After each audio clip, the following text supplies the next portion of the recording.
remembrance. We're going to do the reading together so that when I speak, nobody will be left behind. All right? Amen. Well, Joe, are you ready? Please make sure you read with your spirit and your intellect at the same time. As I said, you read understanding already, so that when I preach or when I speak to you, you don't miss any part of this. Amen. 1, 2, 3. I will try quickly, like 5 minutes, but bear with me and get the mind of the thought that God has for us this morning. But by the way, in the Bible, you have plenty of stories like this, where you see people that were useless, people that were rejected, people that were ignored, being restored. Am I speaking to somebody? You will see in the Bible, there are many stories of people that were ignored, that God restored them. And in a service like this one, where we talk about the covenant of remembrance, it is the kind of service where God looks at those who were ignored and rejected and restores them. I don't know if you are among those who are well known and accepted, but I'm here for those who are rejected and ignored, because God wants to restore them. There is something beautiful and amazing about our God, is that He is too big that always have time and makes time to go into places like Lodebar to get people of no value and make them great people. There's something beautiful about our God, is that He sometimes goes into a family where you find warriors, mighty men in the family, but He jumps all of them and waits for a young man who was in the bush feeding his father's goats, and He takes this little one and makes him a king in the country. There's something about your God, my God, is that He has a particularity. There's something particular about Him, is that He looks at people that are always called small and makes them big. He goes into a village and takes a young lady called Mary and makes her a mother of our Savior. There's something amazing about God. The thing is that He has a lot to do with people that have nothing. He looks at those who seem to be useless and He makes them great people. By the way, I'm just trying to think, and I realize that there's another guy, I love him so much. He's one of my friends, his name is Joseph. Joseph was from a big family, but the problem is that his job was just to go every day and night, go and give food to his brothers. He was, imagine you in a family, you are all brothers, but there's one who becomes a servant of the brothers. Now God looks at the one who has the capacity to serve others and makes him a prime minister in a foreign land. This is the kind of God that we are serving. I don't know if I'm talking to somebody, but I'm here to talk to you about a God who goes into a season where all the Hebrew boys were supposed to be killed. Yes. And there was this other one who was thrown up in the waters, and he goes into the waters and gets this young man called Moses, and he brings him in a country, and the Bible tells me that he was raised up like a prince of Egypt. And not only a prince in Egypt, he became a prophet, a king, a leader to the people of God. So if this is clear to you, I want you to know that if you are in a difficult situation, then God has an assignment for you. If you're coming from a broken family, then it means God has something to do with you. So from now on, after this message, do not let no man, don't let anybody tell you that you are from a small family. Tell him, yes, I'm from a small family, but I have a big God. If they tell you you didn't go far with your studies, tell them, I did not go far with my studies, but I have Holy Spirit who teaches us everything. This is what my Bible tells me. If you are in an environment where people don't appreciate you because you don't look like them, tell them, I might not look like the other people that you love to see, but I was made in the image of God in heaven. So that was my foundation, to tell you that everybody in here has an issue. We all have a challenge. We all have a problem. We all have a situation. Now I'm looking at Mephibosheth. This young man had a situation. I want to preach now. Can I preach now? So my Bible tells me that Mephibosheth was a son to Jonathan. Jonathan was a son to Saul. And Saul was a king made by men, but established by God. Listen to me carefully. Mephibosheth was a son of Jonathan. Jonathan, the name Jonathan, inside it you have Jo, which is Jehovah. Nathan, which means gift. Hallelujah. So this young man was a son of a man who was called the gift of God. Now that's not the problem. He is being called the gift of God, but he failed somewhere. But before I talk about how he failed, I want to go just a little bit back because of time. I wish I would have more time. No, listen to me, listen to me. Have you noticed that in life there are people, when you see them for the first time, just that first time, that first 5 seconds, you just fall in love with them. Have you been in such a situation? If you've been there, just show me your hand. Yeah, you've seen people, you don't know much about them. Now I'm talking about husband and wife. I see maybe being too heavy. Now I'm not talking about life. You just see them, you just love them. You know what makes people fall in love? Not love, I'm not talking just about love of love. I'm talking about life, alright? So, oh God, give me grace. There are people, when they meet for the first time, you just love them. You don't understand. They don't give you money. They don't do a lot of like they you and whatever things. No, they just being them and you just love them. Just like that. They're not the most beautiful, but you just love them. May God give you the grace to be accepted and loved just the way you are. We are living in a world where people are trying to pretend. People are trying to become something that they are not. But I pray that you remain who you are, because there are people that will love you just the way you are. Now this thing happened to David and Jonathan. Jonathan, that means the gift of God, was a friend to David. The Bible is very clear about that. If you check in the book of Samuel, it says when actually Jonathan and David became friends. You know when they became friends? You know the story? They became friends the day David killed Goliath. Listen to me. I wish I had time. Jonathan was the son of the king. They had an assignment. The assignment they had was to kill Goliath. Listen to me. Go read your Bible. Jonathan, his entire life, was trying to fight and kill Goliath. Do you know that David was not against? Do you know that David was not the first guy to say, who is this uncircumcised? Who is trying to mock our God? Do you know that David was not the first one to say that? Jonathan also said it before. He said, who is this guy who's mocking the people of God? So Jonathan had the same statement that David also had one day. But is that we can all have the same statement and same confession, but God gives grace to whom He wants. So Jonathan had made the same confession one day, but he did not manage to kill Goliath. I want to take you somewhere. But though he did not manage to kill Goliath, when David comes and kills Goliath, I love Jonathan's attitude. May God give us that attitude.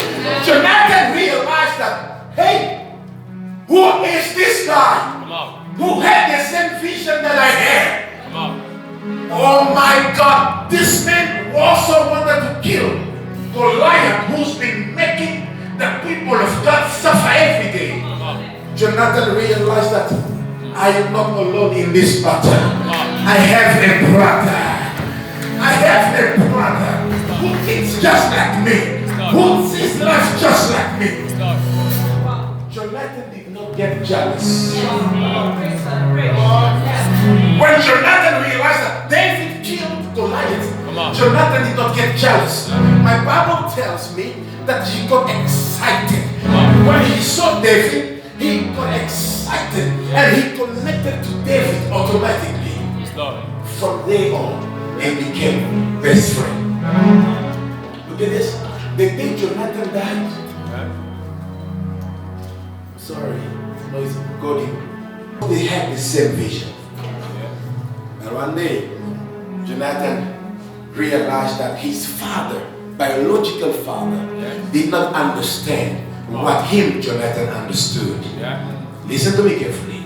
Saul was so hungry, was so in need of power and authority that when he got the victory, the situation that was troubling Israel had the solution. He didn't focus on the solution. His problem was to maintain his seat as a king. He kept on trying to kill David. But Jonathan had understood that the hand of God was upon Jonathan. Come on, right on, sir. Do not fight a man whose God's hand is upon. Come on, right on, sir. Do not fight somebody who has the hand of God upon his life. Right on, sir. Even if he looks younger than you, don't fight him because the hand of God is upon him. Now quickly, that's not even the point, but Jonathan understood that the hand of God was upon David. So he said, I better connect to such men. Shake your neighbor, tell him, are you in the will of God? If yes, I will connect to you. Jonathan decided to connect to David and they became friends. When they became friends, one day Jonathan was so clever. He told David, promise unto me that the day I will die, you're not going to cut off my sons. You're not going to destroy my family. By the way, history says that in the western part of the world, when a king dies or when a new king comes on the throne, he will make sure that everybody from the previous king who's alive must be killed.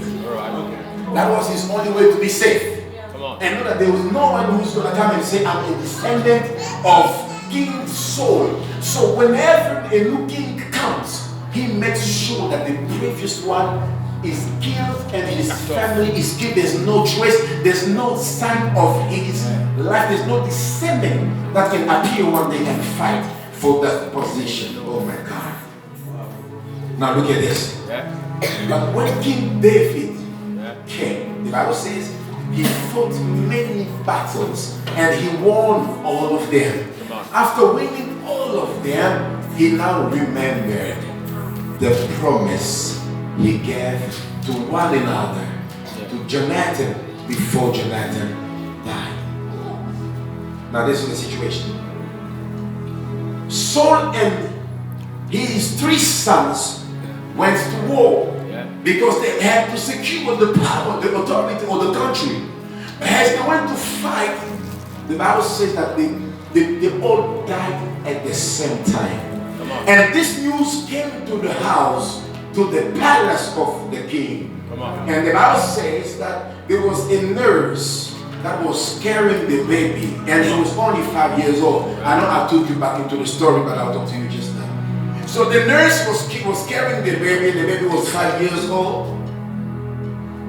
And they told her, your master, the king, is dead. Not only the king, but even the father of the child that you are carrying is also dead. Automatically, the Bible says, the nurse panicked. And the baby fell and God became crippled on his both feet. Just imagine, there's a bad news that your father just died. Instead of crying your father, you fall. Not only that you fall, but you become crippled. Come on, right on, sir. Not only that you oh my God. I told you we all have a situation, but for every situation there is an answer. Can I prophesy and say that you might have one bad news after another one, but God is still God in heaven. So I'm looking at this young man, he was only 5 years old. They tell you that your father just died. By the time you say, hey, even though if my father died, it's okay because my grandfather is a king. They tell you even the king is also dead. And the next minute, you also fall. Not only that you fall, but you lose the legs. One news, bad news can come after another one. But God is still sitting on his throne. But I stand as a prophet of God, and I prophesy upon you, there will only be good news.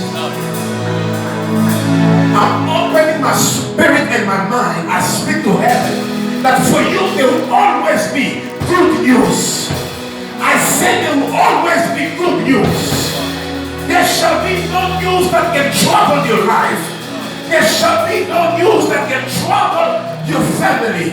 There will be no news that can mess up with your life. May God send you good news in Jesus' name. Now Mephibosheth had a bad news, but fell. And his legs had a problem. I want to end here. Not only that his father, his grandfather, who was the king, died, not only that he became crippled, not only that, but the Bible says that the nurse took him far away out of the country. You know why? Because they knew the custom, the culture. The culture was that if a king, a new king comes in power, the previous one must be killed or his descendant must be terminated. Now the nurse was so much concerned about the boy. Though he was crippled, she said, if I leave you here, they will kill you. Look at what she did. She took the boy and went and hid him in Lodebar. Lodebar. I wish it could have been called Haidebar, but it's called Lodebar. When you hear Lodebar, it means a bad place. By the way, Lodebar means nothing. Have you ever been in a place where you are receiving bad news? Whatever you do is not being successful. Wherever you go, people are laughing at you. The people that you trust the most are those who disappoint you even every day. And your own family members are the ones laughing at you. And you are tired of going to the doctor because the medical report is always bad. And when you look at your career, it feels like you're the only one failing and other people are doing. Have you ever been in that situation before? But now, imagine with all this, you go and dwell and live and reside. You find a domicile in a place called nothing. Come on, right on, sir.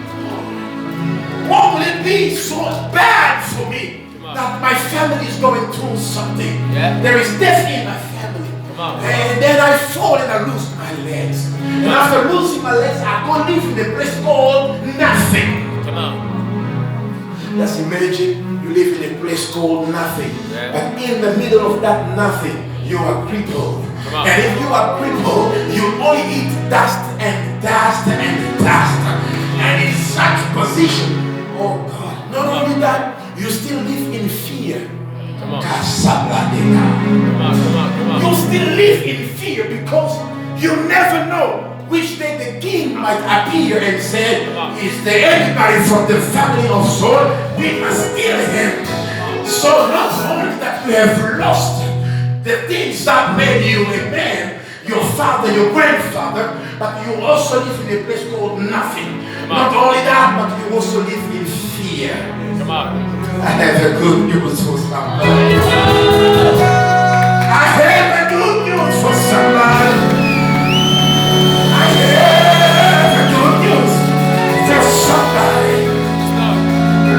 Even if they drop you in Lodebar, the king knows where you are. Yes, I have lost my father, but I have a heavenly father. Yes, I have lost my job, but in the book of remembrance, I think in the book of remembrance, my name is in the book of. Yes, I have lost everything, but in the book of remembrance, my name is written there. I love God because if 1 Samuel exists, 2 Samuel exists. Come on. In 1 Samuel, I'm losing my voice. Do something for me. In 1 Samuel, you see the whole story, but in 2 Samuel comes restoration. I don't know if I'm talking to somebody. I don't know if I'm talking to somebody here. By the way, the name Mephibosheth means the man who takes shame away. Come on. I wish I could preach for somebody. The man who takes shame away. Saul died, God had a plan to restore me. When my father lost, God had a plan to restore me. But the thing is, the man was in Lodebar. Come on. Tell him never move from Lodebar. I tell him move from Lodebar.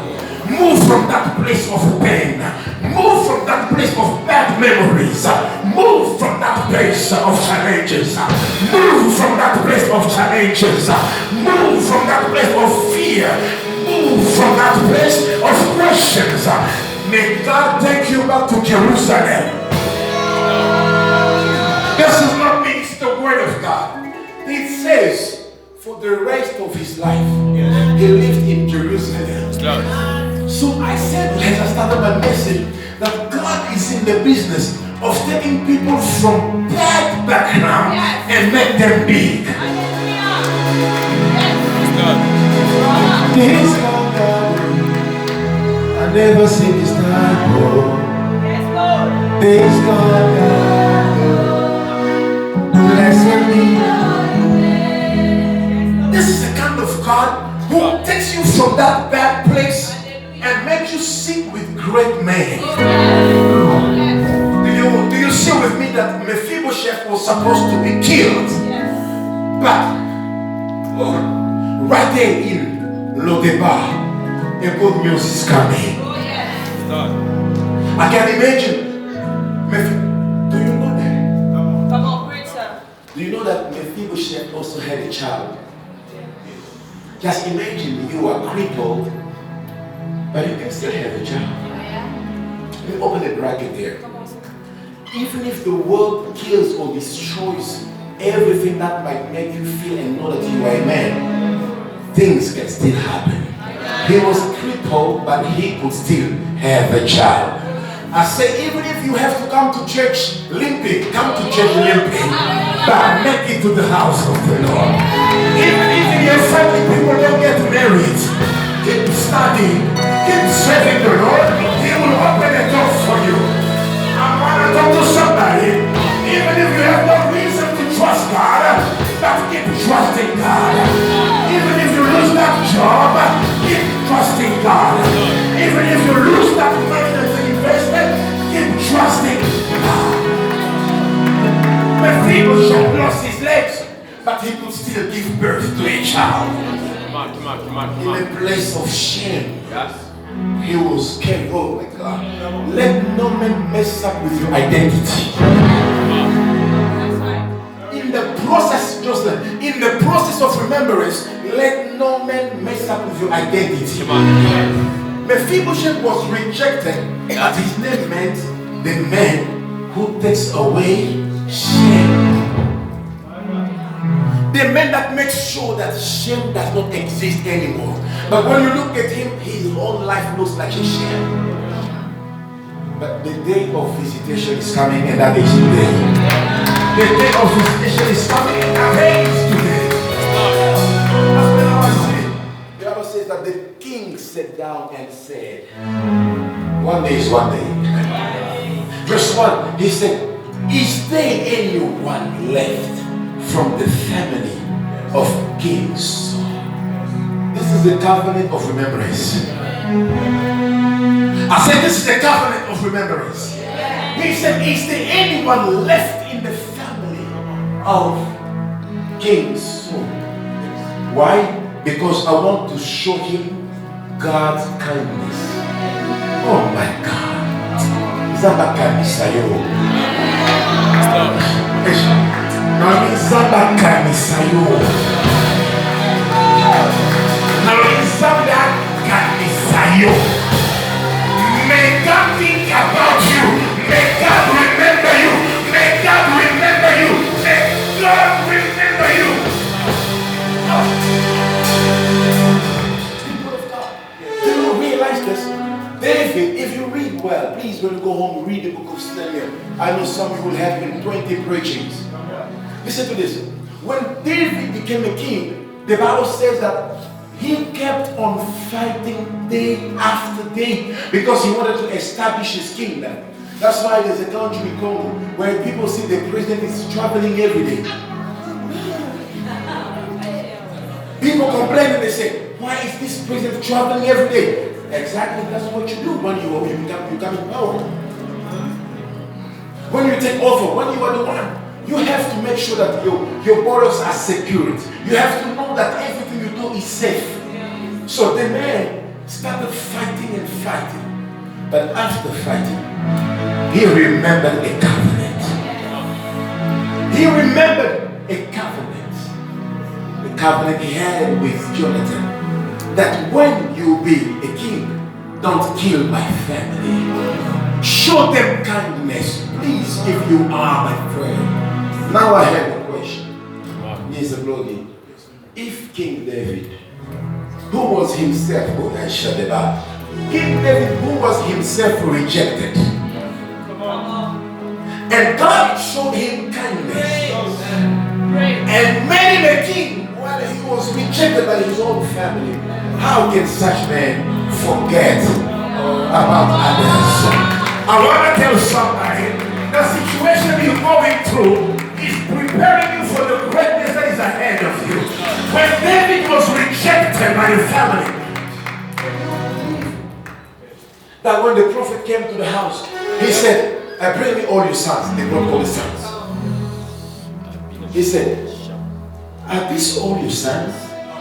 Wait, I am the prophet. I tell you, bring me all your sons. You bring me 6, but I don't know how many you get. 6. 5. They were 7, right? You bring me 6 only. But Dominic's right. But the problem is, we want to see, the prophet wants to see the other one. The one who was appointed was not around. Sometimes you are appointed, but you are not available. But the plan of God for you is going to wait for you. I say, if it's yours, it's going to wait for you. If it's yours, it's going to wait until you are. It doesn't matter when they've dropped you, whether you are in the bar or you are in the bush. I say the plan of God will wait for you. I want to prophesy and say it's going to wait for you. Before God, there's no place that is too far. Come on. Oh my God. With our God, there's no place that is too hidden.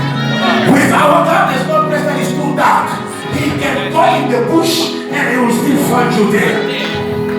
Come on. King David looked around and he said, is there no one from the family of Saul? I want to show him mercy. This morning, that's what God is saying. That's what God is saying. Is there no one who is a young brother of Jesus? I want to show him mercy. Is there no one in here who is a child of God? I want to show him kindness. I want to remember my promises. What are the promises? Number one, please sit down. Number one was the promise that you will not die. The promise was that he should not kill his sons or his family. Can I break it down for you? Come on. Can I break it down for us? You know, when God says, when Jonathan says that, please in my family when I'm gone. So Jonathan is telling him that me, I can go. But what belongs to me, don't let it die. I'm talking about your promotion. God is saying, yes, you might go through trouble, but your job is not going to die. But your children are not going to. Your anointing is not going to die. You're not going to go try in the name of Jesus. Now he's speaking to Doxa. Revival Family Church is not going to die.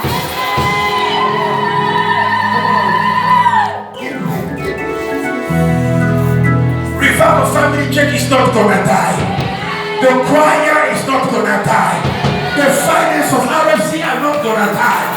The intercessors are not going to die. The evangelists are not going to die. If I prophesy to our own church, I say you're not going to die. That was the first promise that I'm here, just give me finish. Come on. Come on now. Not only that, when David looks at him, he says, Mephibosheth. He said, yes, your servant is here. Papa, who told that you are my servant? He says, your servant is here. Your servant is here. He was ready for anything and everything that the king wanted to do. King, if you want to kill me, kill me. But can't you remember, realize that I'm your servant? King said, I'll show you mercy. I will show you kindness. Why? Because I remember.